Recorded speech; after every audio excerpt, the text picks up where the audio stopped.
Carlos, when you have a pitcher in Luis Severino who's never pitched here before, is there anything that you guys talked to him about or that you'd want him to be more aware of?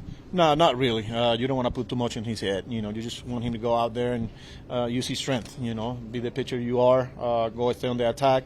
But also understanding that crazy things happen in this ballpark. But like I said, you just try to keep it as consistent as possible and just let him go out there and do his thing. He seems pretty confident that his issues from last time are not going to be an issue this time. Was there anything that he fixed or changed or is no longer a variable coming into the start?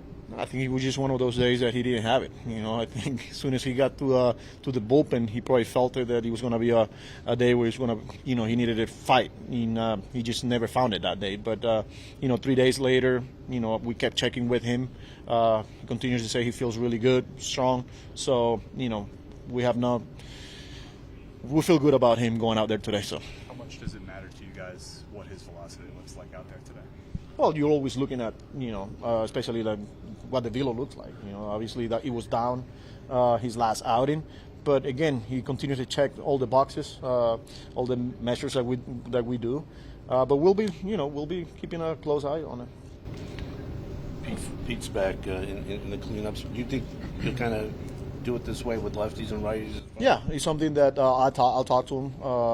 So depending on who we're facing, who's in the lineup, trying to mix it up a little bit and maybe put a lefty between him and JD if JD's in the lineup. Again, it all depends on the personnel that's going to be in the lineup that day. And like I said it yesterday, he's willing to do whatever it takes to help the team win a baseball game. So whether it's that, we've seen it in the 2-hole, we've seen it in the 3-hole. Yesterday we saw it on the 5 spot. So again, not only with him but a lot of players there that are moving around. I think it just makes us better when you have that many players that are willing to do whatever it takes. Carlos, as a manager, do you think there's a benefit to lineup consistency, or do you think that's overblown? Yeah, I think there's a balance. I like consistency, but I also feel that at times, the importance of moving people around. When guys are struggling, there's matchup situations that you look at. Personally, I like to stay consistent, but I'm also not opposed to moving things around when we have to. Can you make any sense of Bader and Taylor's lefty-righty splits? I'm trying to figure that one out too. I was looking at on the flight here some of the numbers, and it's kind of crazy. They've been so good against lefties, and this year for some reason they've been so much better against right-handed pitching.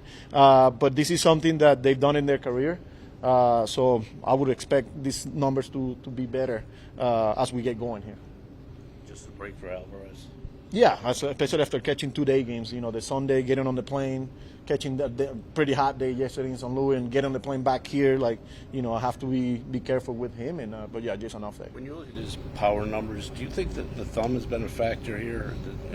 Coming back from that, or what do you think is the biggest factor with his power numbers? No, I think he's just a little off with the timing. When he's late and he's not putting himself in a position where he could do damage mechanically. You'll see this, but I think, checking with him, his thumb, he had that left shoulder, none of that is affecting, the power. He's still gonna go out there, give you good at-bats, and I'm not concerned.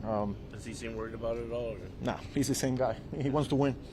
Where did you guys land with Garrett and Reed Foley? So Garrett's pitching tonight, hopefully weather permitting. Reed Foley is scheduled to pitch an inning tomorrow. So yeah, that's where we at. I hope that those will be the last rehab outings for them. We'll see. Yeah. We'll see how it goes. And with Christian Scott 2 weeks into his 2-week shutdown, is he resuming throwing? No, yeah, but feeling better. That should happen in the next few days. So we're getting positive results there, and hopefully he starts that throwing progression in the next few days or so. Did he have or need another MRI? I don't think so. I haven't, I don't have an update there yet, but I was just told that he's feeling pretty good. All the soreness and everything that he had is gone, so he's getting close to throwing program. Is there still optimism that he's going to come back and be a factor for you this year? Just got to wait and see what happens once he start, throwing the baseball, and once he start getting on the mound and throwing with intensity, and then we'll have a better idea. He compared, when he spoke a couple weeks ago, he compared this to his similar episode last summer. And last summer it was just about getting back on the mound for peace of mind going into the off season and spring training. Is that true again now, or is it also hey, we want him for the playoff push? No, I mean, we want what's best for the guy, for the player. You know, the biggest thing is we got to keep him healthy, and we want to make sure that we're doing the right thing for him and that he's making the right decision himself. So we just got to wait. Because I wasn't here. Obviously, I'm not familiar with the injury last year. But again, I think it comes down to what's best for the player. Nunez, where's he at? Yeah, so he up to 90 feet today, feeling good. Hopefully, he gets on the mound and throws a bullpen towards the end of this week. Anything new with Marte? DH tomorrow in Port St. Lucie, so he'll DH tomorrow.